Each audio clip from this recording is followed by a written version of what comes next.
আমিরে জামাত তিনি বাংলাদেশের একজন উজ্জ্বল নক্ষত্র আল্লামা মামুনুল হক তিনি গুরুতর অসুস্থ হয়ে হাসপাতালে ভর্তি আছে।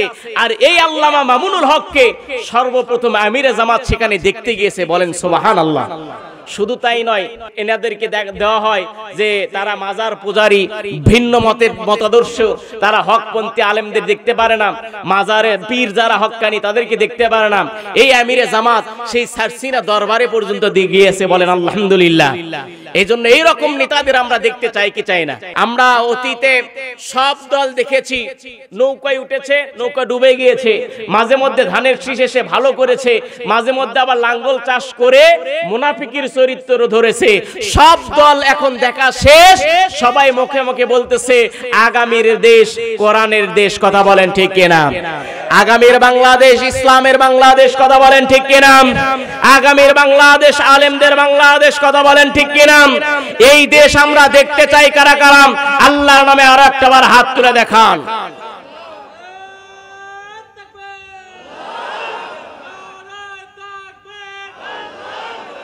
আলহামদুলিল্লাহ বলেন।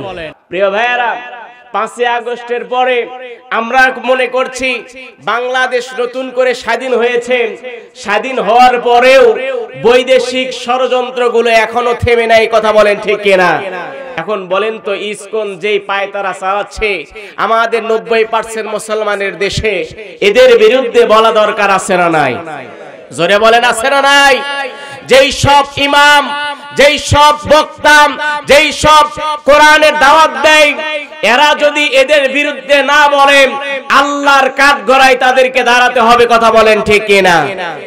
প্রিয় ভাইয়েরা, ভয় পাওয়ার কারণ নাই। আমরা মনে করছি 3 দিকে ভারত আর আমরা একদিকে মুসলমান আছি, কি যে হবে। কিন্তু বদরের জন্য 313 জন মর্দে মুজাহিদ ঈমানদার জনে 1000 কাফেরদের বিরুদ্ধে যথেষ্ট, কথা বলেন ঠিক কিনা? এই জন্য ভারতীয় আগ্রাসন আমাদের বাংলাদেশে নতুন করে দেখতে চাই না। এই সব ওদের দেশেই চলতে পারে, কথা বলেন ঠিক কিনা?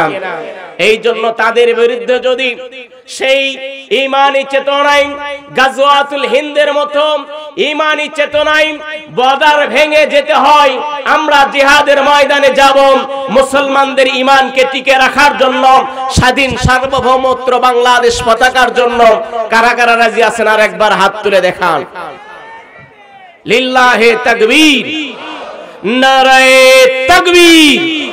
ইসকনের দুশমনেরা, ইসকনের দুশমনেরা, নারায়ে তাকবীর।